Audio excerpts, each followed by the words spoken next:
Can you imagine braving the harsh Roman winters without the luxury of modern heating systems or warm clothing? The freezing nights, the biting wind, and the ever-present struggle to stay warm. Survival was no easy feat. Yet the Romans were nothing short of genius when it came to survival. So, how exactly did they make it through these harsh winter times, embracing the next summer months without freezing to death? The Roman winters were no joke. January was the true test of survival. The air turned sharp, the sun barely offered warmth, and the nights, they were brutal. Daytime temperatures averaged around 12 degrees Celsius, while nighttime temps plummeted to a bone-chilling 3 degrees Celsius. That's just a few degrees away from freezing point, folks. Emperor or peasant, healthy or sick, human or mule. The Roman weather treated everyone with the same disdain. So, how exactly did the ancient Romans cope without modern heating systems or fancy winter gear? Well, the Romans were masters of survival, party animals, and lovers of good food. While they were busy conquering the world, they didn't let the chill of winter get in the way of their love for fine cuisine. So, what exactly did they eat to beat the chill?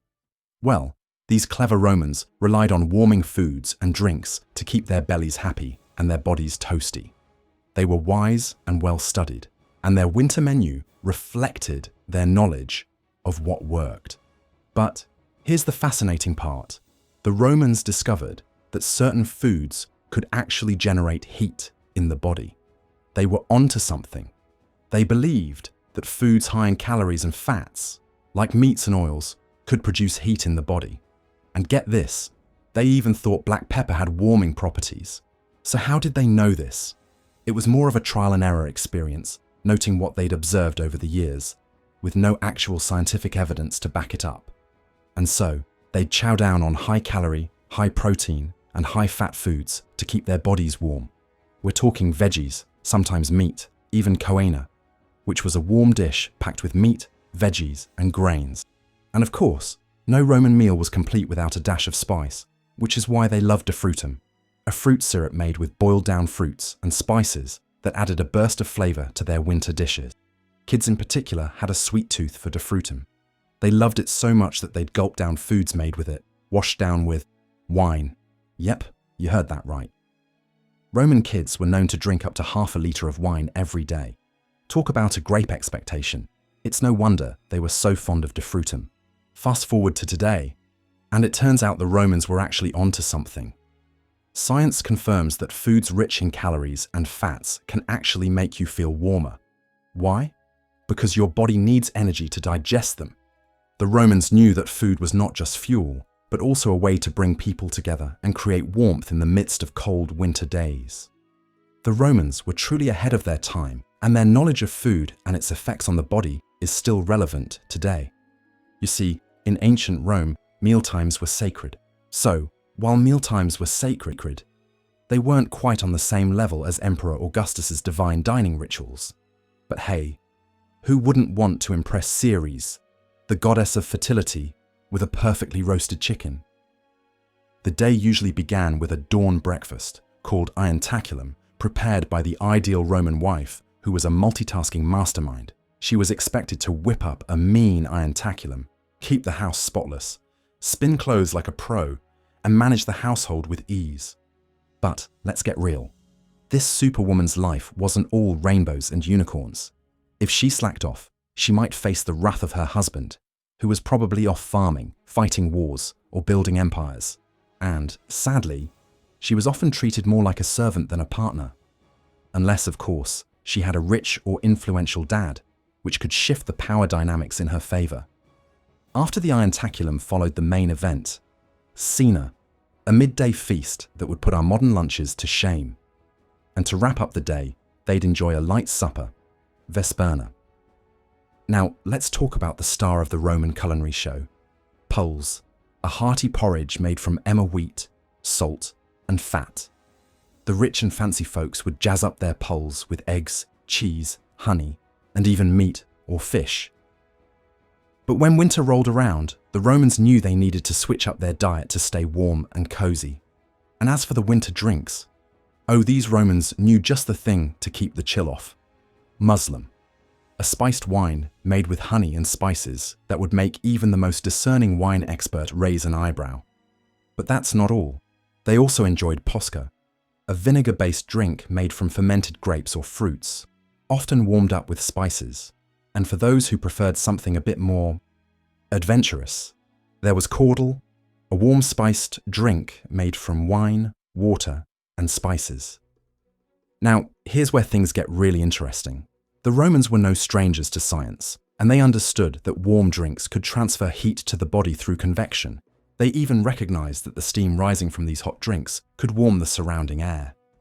Speaking of their understanding of heat transfer, the Romans had quite a knack for practical, if sometimes questionable, solutions. Their approach to laundry, for example, was unique. They knew about convection, but apparently they didn't know, or care, that using their own urine to wash clothes was, shall we say, less than hygienic. But, as it turns out, there's a method to their madness. Urine contains ammonia, a natural cleaning agent that breaks down dirt and grease. Who knew pee could be so useful?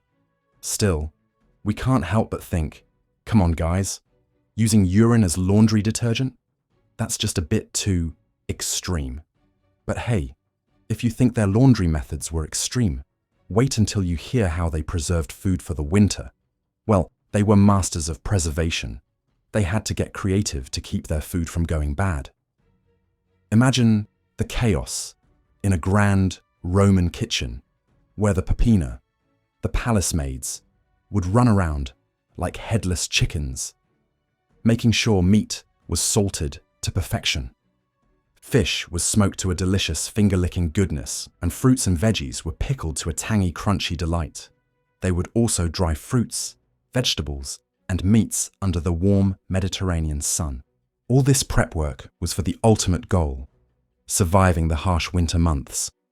And let's be real, who wouldn't want a pantry stocked with smoked fish and pickled veggies? It was a clever system, and one that kept the Romans well-fed and happy even in the depths of winter.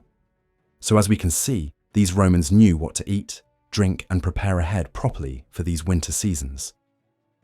But, just so you know, no matter how many warm meals you ate, or drinks you drank without having a warm and cozy home to stay in, it was apparently like pouring water on a rock. You were basically inviting the biting cold to creep in and give you all manner of diseases like pneumonia or even bronchitis. The Romans knew this, and so it was no wonder that almost every house in Rome was insulated. So, it wasn't just a coincidence. The Romans had discovered that insulation was key to staying warm and cozy during those glacial winters. But how did they stumble upon this brilliant discovery? It turns out that the Romans were quick learners, and they borrowed building techniques and insulation methods from various cultures and civilizations. One of their biggest influences was the Etruscans, a civilization that thrived in what is now modern-day Italy from the 8th to the 1st centuries BCE.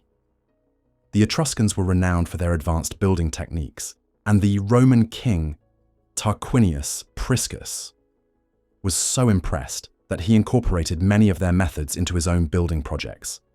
But the Romans didn't stop there.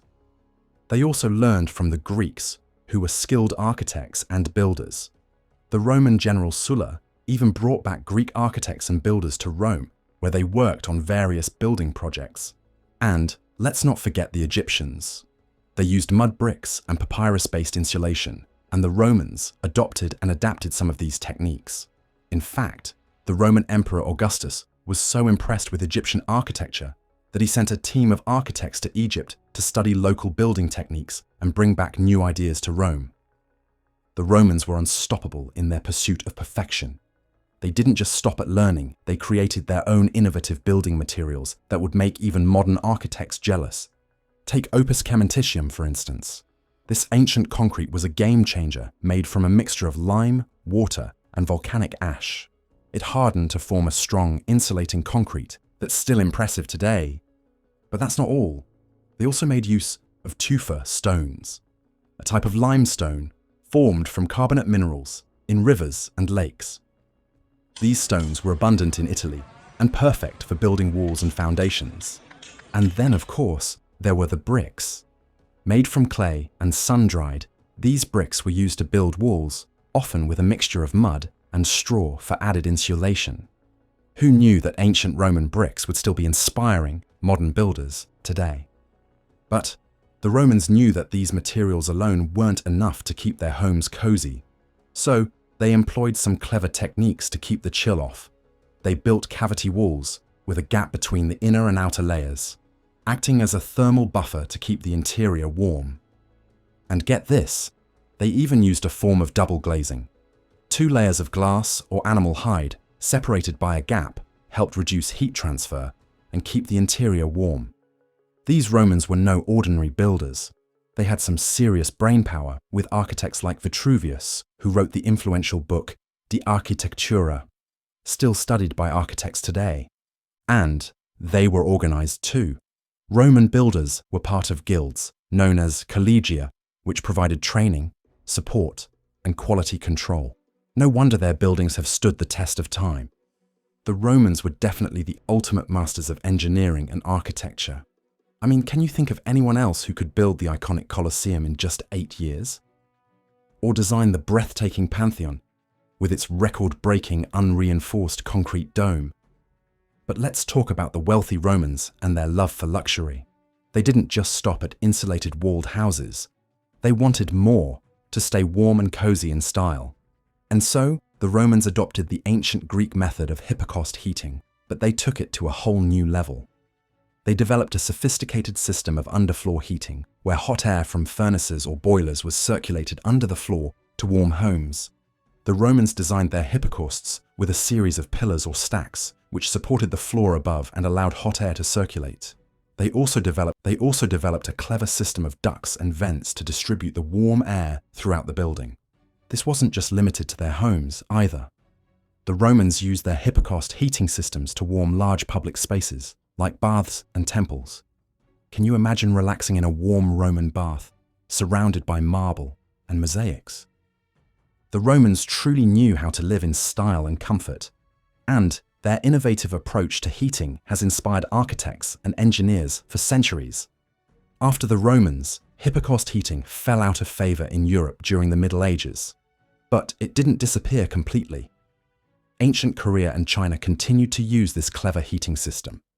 Fast forward to the Renaissance period, and hypocaust heating experienced a mini revival. Palaces and mansions began using this ancient technology once again. However, with the advent of modern heating systems like radiators and forced air heating, hypocaust heating slowly became a relic of the past. The Romans made it clear why they loved hypocaust heating in the first place.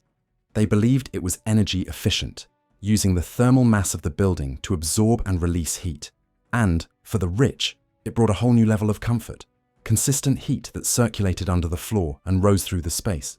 While you might not want a hypocaust heating system in your home today, unless you're a die-hard Roman enthusiast, you can still explore these ancient systems in museums. One amazing example is the Roman Baths Museum in Bath, England. This museum showcases the incredibly well-preserved remains of the ancient Roman baths, including the hypocaust system. So, if you're ever in the area, be sure to check it out and experience a piece of heating history. And of course, there was the fireplace, a cozy staple in homes across ancient Rome. In ancient Rome, fireplaces were the heart of the home, where families gathered round to bask in the warmth and togetherness. It was the ultimate spot for quality time, where Romans would cozy up, share stories, and occasionally get a little too close to the flames. Let's just say that accidental burns were a small price to pay for the warmth. But have you ever wondered where this warm and fuzzy feature came from? Let's take a journey through time and uncover the origins of the humble fireplace. It all began around 3000 BCE, in ancient civilizations like Egypt, Greece, and Rome. These early fireplaces were nothing more than simple pits or rings of stones, used for cooking and warmth. But as time passed, the Romans took fireplace design to the next level. In ancient Roman homes, the fireplace was the heart of the living area, a gathering place for family and friends, during the chilly winter months. And the Romans were clever too. They understood the importance of ventilation, developing chimneys and ventilation systems to reduce the risk of carbon monoxide poisoning. Fast forward to today, and fireplaces remain a beloved feature in many homes. Whether you're snuggled up by a crackling fire or simply enjoying the ambience, it's clear that the fireplace has come a long way since its ancient origins. The Romans also took fireplace design to the next level by adorning them with intricate carvings and stunning mosaics that reflected the owner's wealth and status.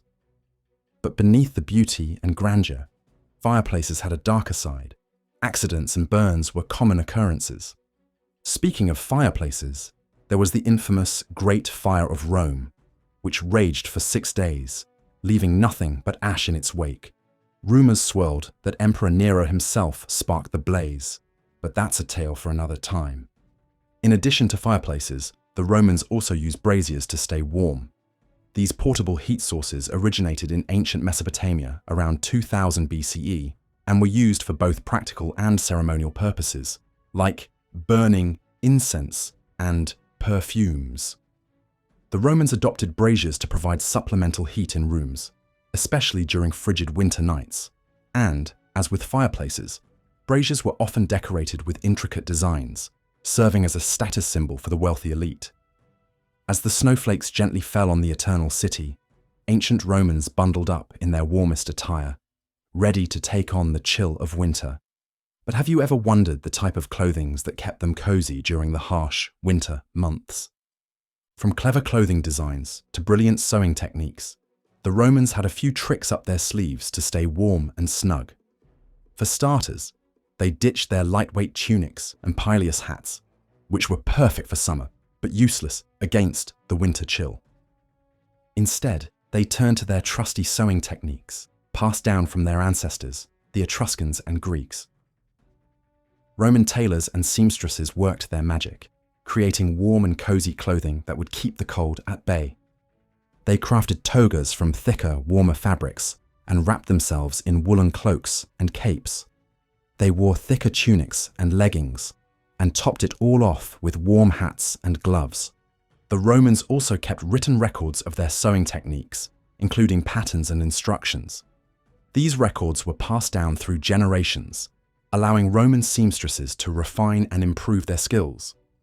Who knew that ancient Romans were the original winter warriors? Ancient Romans were skilled sewers who developed various techniques to create warm and durable winter clothing. They used the running stitch, a basic yet effective method to join two pieces of fabric together. The fun thing is this stitch is still used today. In addition to the running stitch, the Romans also employed the herringbone stitch, a reversible stitch that creates a stylish chevron pattern.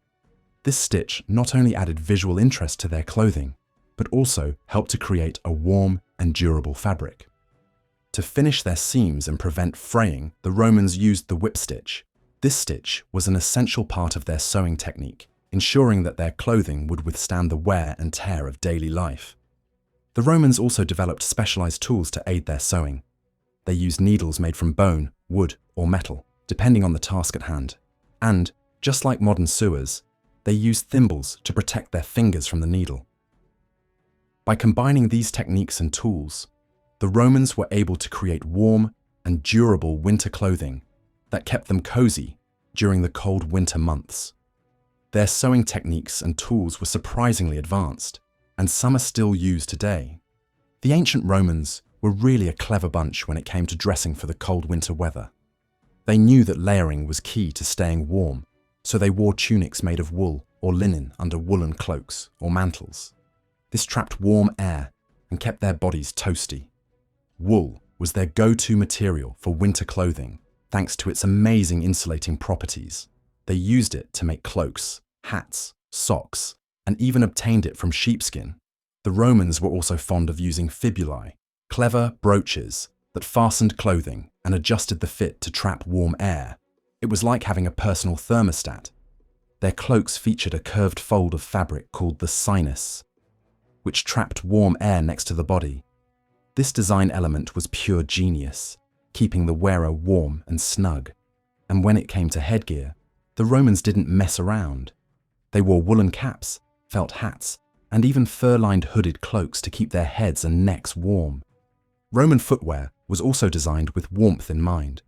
They wore heavy-soled boots made of leather called caligae, which provided excellent insulation against the cold ground, and for their hands, they used gloves made of wool or leather. For an extra burst of heat, they even employed a type of hand warmer called a foculus, filled with hot coals. The Romans were truly the OG innovators when it came to warm clothing. Many of the garments they designed are still in use today, although with a few refinements. It's clear that they set the bar high for future generations. But what made the Romans such masters of warm clothing? It all came down to their keen observations of the natural world and the behavior of materials. They were like the original scientists, experimenting with different fabrics and techniques to see what worked best. Picture heading into battle in the dead of winter with freezing temperatures and icy winds howling around you. Sounds daunting, right? But for Roman soldiers, it was just another day on the job. These winter warriors knew that dressing for success was crucial, especially when it came to staying warm.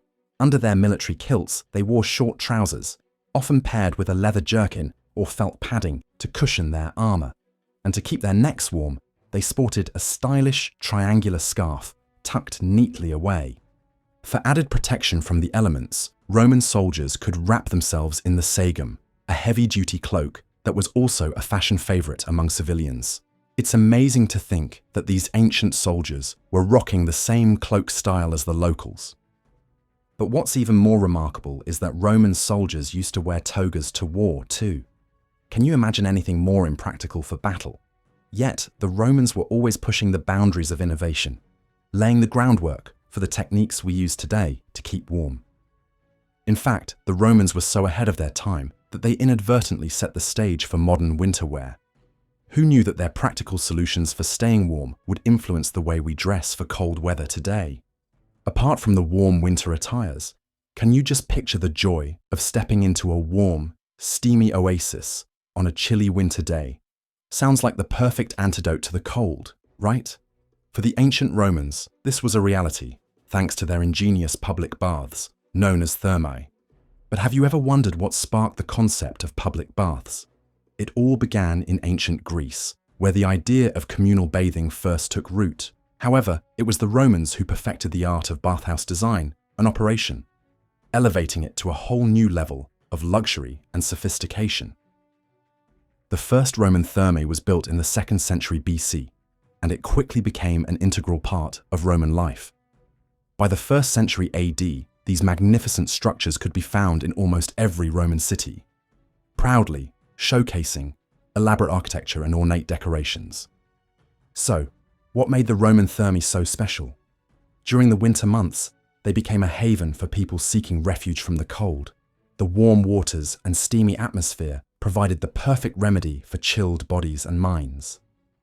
In fact, the Romans were known to indulge in elaborate winter bathing rituals, which included a series of hot and cold baths, followed by exercise or massage. These rituals were not only a great way to relax, but also boosted the immune system during the cold winter months. It's no wonder that the concept of public baths has endured for centuries, with many modern spas and bathhouses still incorporating elements of Roman design and tradition. The Romans' understanding of thermoregulation, the body's ability to regulate its temperature, played a significant role in the development of their public baths. They recognized that warm water was an excellent way to raise the body's temperature, increasing blood flow to the skin's surface. This knowledge, combined with their innovative designs and engineering skills, resulted in the creation of truly unique and effective public baths. Today, we can still appreciate the legacy of the Roman thermae, which continue to inspire modern bathhouse design and relaxation techniques. The Romans were the ultimate problem solvers, tackling the challenges of winter with solutions that still impress us today. From heating systems to food preservation, they pioneered methods that have stood the test of time. And let's be real, some of their ideas have only recently been improved upon or even rediscovered. The Romans were true masters of innovation, and though they may have lived centuries ago, but their impact is still felt today.